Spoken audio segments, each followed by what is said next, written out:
اسلام آباد high court سے ایک فیصلہ آتا ہے کہ بیوی کو شادی کے بعد لی گئی پراپرٹی میں 50% حصہ ملے گا. لیکن اب سوال یہ ہے کہ اگر پیسے بیوی کے تھے تو 50% کیوں، اور اگر پیسے مرد کے تھے تو 50% کیوں؟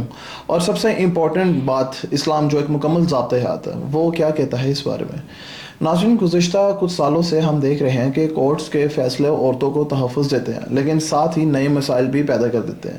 اب اس کیس میں جہاں ایک ورکنگ وومن تھی، اس نے اپنی سیلری سے گھر کا سامان لیا، اے سی، فریج، ٹی وی، یہاں تک گاڑی بھی. پھر میاں بیوی میں جھگڑا ہوا اور لوئر کورٹس نے اس کا حق پراپرلی نہیں دیا. آئی ایس سی نے انٹروین کیا اور کہا کہ یہ سب میٹریمونیل پراپرٹی ہے اور بیوی کو 50% ملے گا. سننے میں تو یہ ٹھیک لگتا ہے، لیکن جب اسی فیصلوں کو ہر کیس پر اپلائی کیا جائے تو یہیں سے کنفیوژن سٹارٹ ہوتی ہے. اگر چیز بیوی نے خریدی تو اس کا کتنا ہونا چاہیے؟ 50 یا 100؟ اوبویسلی 100%. لیکن کورٹ نے یہاں پر ویسٹرن کانسیپٹ استعمال کرنا شروع کر دیا ہے کہ شادی کے بعد جو بھی لیا جائے وہ دونوں کا ہے. یہی پرابلم ہے. اس اسپیسیفک کیس میں فیصلہ شاید ہی ٹھیک ہو، لیکن جب اسے جنرل رول بنا دیا جائے تو شاید ہر کیس میں یہ درست ثابت نہ ہو. اب دوسری طرف ایک اور نظریہ دیا جا رہا ہے، ہاؤس وائف بھی کنٹریبیوٹ کرتی ہے، گھر چلاتی ہے، بچوں کی پرورش کرتی ہے، تو یہ بہت ویلیوبل ہے. بالکل ویلیوبل تو ہے، اس کام کا اسے کوئی ڈائریکٹ پیسہ تو نہیں ملتا، لیکن اگر یہی کام وہ باہر جا کر کرے تو اس کی پراپر ویلیو ہوتی ہے. یعنی ہاؤس وائف اپنا کنٹریبیوشن گھر چلا کر دیتی ہے.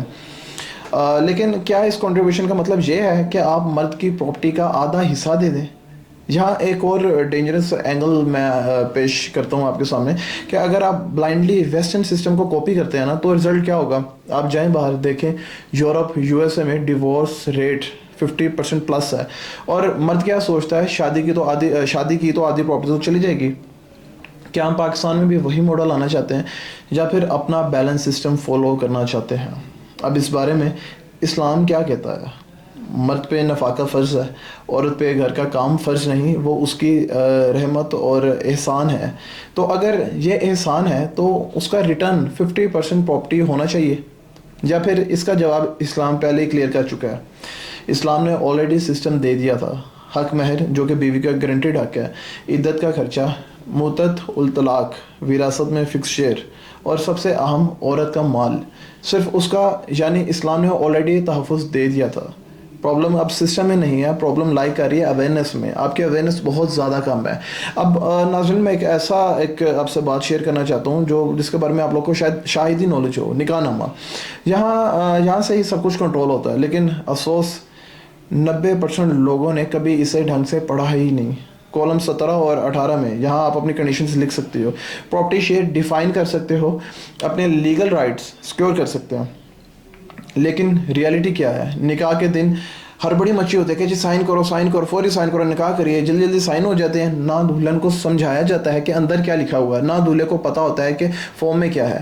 اور بعد میں جب جھگڑا ہوتا ہے تو کورٹ ڈیسائیڈ کرتا ہے. یہاں اصلی معاملہ سسٹم کا نہیں بلکہ اویئرنیس کا ہے، جیسے میں آپ کو پہلے بتا چکا ہوں. تو انسانی ماڈلز آپ کتنے بھی تیار کر لیں، وہ ہر سچویشن میں پرفیکٹلی امپلیمنٹ نہیں ہوتے.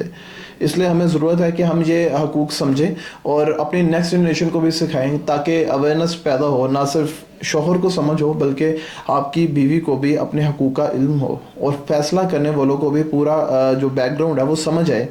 اب فیصلہ ناظرین آپ کا ہے. آپ ویسٹرن ماڈل فالو کرنا چاہتے ہیں یا اسلامک سسٹم کو سمجھ کے امپلیمنٹ کرنا چاہتے ہیں؟ کمنٹس میں ضرور بتائیں.